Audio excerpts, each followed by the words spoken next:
Hello అండి అందరికీ. మన అరటి చెట్టుకి అరటి గెల అయితే హార్వెస్ట్‌కి రెడీ అయిపోయిందండి. అయితే ఇది హార్వెస్ట్ చేసే ముందు చూడండి ఎంత చక్కగా ముదిరిపోయావో బాగా. అవి నేను చెట్టు మీద ఉన్నప్పుడు ఒక్కటైనా అరటి పండు పండితే కోద్దామనేసి చూశాను. ఎప్పటికీ పండలేదు. చూడండి ఇలా చిట్లిపోతున్నాయి దానికవే. అంటే ఆ తొక్కలు బాగా ముదిరిపోయి చిట్లిపోతున్నాయి. పగిలిపోయినట్టు అలా అయిపోతున్నాయి. ఇంకా పండేటట్టుగా లేదని చెప్పేసి హార్వెస్ట్ చేసేద్దామనేసి అనుకున్నాము. మొత్తం కాయలైతే బాగా ముదిరేవి. ఇవి కూరకాయలైతే కాదు, తినే అరటి పళ్ళనమాట.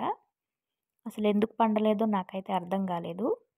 ఒకటి ఒకటి అలా అలా ఎక్కువైపోతున్నాయి. ఆ చిట్లిపోయి పోతాయి అని చెప్పేసి హార్వెస్ట్ అయితే చేసాము. హార్వెస్ట్ వచ్చేసి షార్ట్ వీడియోలో అప్లోడ్ చేశాను. ఎవరికైనా ఇంట్రెస్ట్ ఉంటే చూడండి.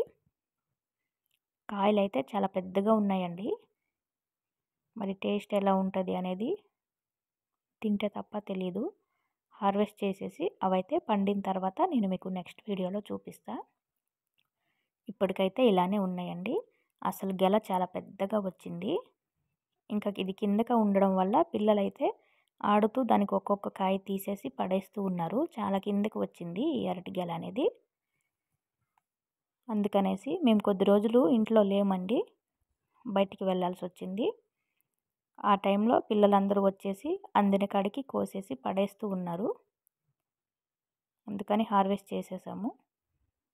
పండిన తర్వాత తప్పకుండా చూపిస్తాను. చూడండి ఆకులు కూడా మొత్తం చిరిగిపోయి ఎలా అయిపోయావో.